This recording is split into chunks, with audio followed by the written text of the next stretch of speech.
3BHK movie చూడడం జరిగింది. First of all full emotional drive అనుకోవాలి. నాకైతే చాలా బాగా కనెక్ట్ అయింది. మనకు ఒక మూవీ మనము ఆ సీన్ చూసి ఏడుస్తున్నామంటే మూవీ మాత్రము మన మైండ్కి మనకి హార్ట్కి టచ్ అయినట్టే. సిద్ధార్థ గారు అయితే ఈ మూవీలో బెస్ట్ పర్ఫార్మెన్స్ ఇచ్చారు. నాకు శరత్ కుమార్ గారు తండ్రి పాత్రలో చేసిరు. అసలు ఆయన క్యారెక్టర్ అయితే అసలు అన్కండిషనబుల్ అనమాట. ఎందుకంటే మా ప్రతి ఒక్క ఫాదర్ డ్రీమ్ ఉంటుంది, దాని తర్వాత ఒక ఇల్లు కట్టుకోవాలని చెప్పేసి అది ఎట్లా అచీవ్ అయ్యారో అని చెప్పేసి ప్రతి ఒక్క సీన్ మాత్రం కనెక్ట్ అయినా. కొంచెం యోగిబాబు గారు వచ్చి కొంచెం నవ్వుపిస్తాడు, కాకపోతే నేనైతే ఎండింగ్లో ఒక 10 minutes ఏడ్చిన. మళ్ళీ సీన్స్ వస్తుంటే ఒక ఎమోషనల్గా చాలా బాగా కనెక్ట్ అయినా నేను.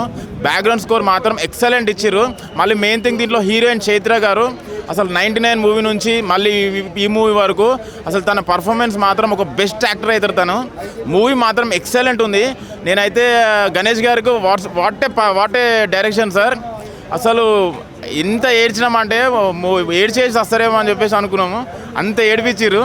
ఏడుపు రాణాలు కూడా ఏడిపోతుంది దీంట్లో. సిద్ధార్థ గారి గురించి అయితే ఒకటి చెప్పాలి, ఒక మంచి కాన్సెప్ట్ ఎంచుకుంటూ మంచి స్టోరీ అనమాట. స్టోరీ లైన్ గురించి చెప్పాలంటే first of all middle class మధ్యతరగతి కుటుంబం, ఒక ఇల్లు అనేది ఒక కళ.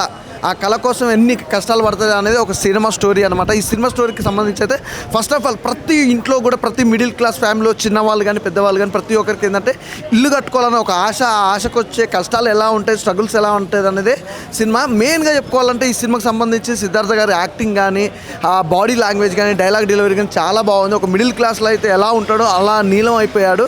అలాగే శరత్ కుమార్ గారు నిజంగా చెప్పాలి, ఫాదర్ అండ్ సన్ క్యారెక్టర్ వైజ్గా చూసుకుంటే ఇద్దరు క్యారెక్టర్ కూడా చాలా బాగున్నాయి. ప్రతి మూమెంట్ కూడా సెంటిమెంట్ మూమెంట్ అనేది కూడా అంటే ఇది ఎలా ఉంటుందంటే 3BHK మూవీ అనేది ఎలా అంటే మిడిల్ క్లాస్ వాడు ఏదో విధంగా ఏదో డబ్బు సంపాదించి రూపాయి కూడబెట్టుకుని డబ్బు సంపాదించి ఏదో ఇల్లు కట్టుకుందాం అన్న మూమెంట్లో ఏదో స్ట్రగుల్ రావడం, ఏదో ఇబ్బంది వల్ల ఆ డబ్బు అనేది ఇంకో దానికి పోవడం, లాస్ట్ క్లైమాక్స్లో ఇల్లు కట్టుకుంటాడు అనేది స్టోరీ అనమాట. మెయిన్గా వచ్చేసి ఏంటంటే సిద్ధార్థకి కెరియర్లో ఇస్ ద బెస్ట్ మూవీ. అలా ప్రాపర్ మిడిల్ క్లాస్ డ్రామా ఇంత ఎమోషనల్ కనెక్టివిటీ ఉంటుందంటే ప్రతి ఒక్క మిడిల్ క్లాస్ ఫ్యామిలీకి ఓన్ హౌస్ అనేది చాలా పెద్ద కళ.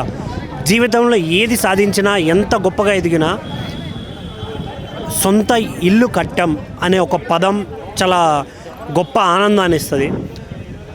దాని కథే 3BHK. చాలా చాలా చాలా ప్యూర్ అంటే ప్యూర్ ఎమోషనల్ డ్రామా. చాలా బాగా నచ్చేసింది. థియేటర్కి వెళ్ళిన ప్రతి ఒక్కడికి కళ్ళల్లోంచి నీళ్ళాగు. ఎందుకంటే మనం కూడా ఏదో రోజు చేయాలి, ఇది కష్టపడాలి అనే తత్వాన్ని పెంచుతుంది. సిద్ధార్థ గారి యాక్టింగ్, అందులో చేసిన క్యారెక్టర్ ఆర్టిస్టులు శరత్ కుమార్ గారు చాలా బాగా చేశారు. అసలు నేనైతే త్రూఅవుట్ ఎంజాయ్ చేశాను.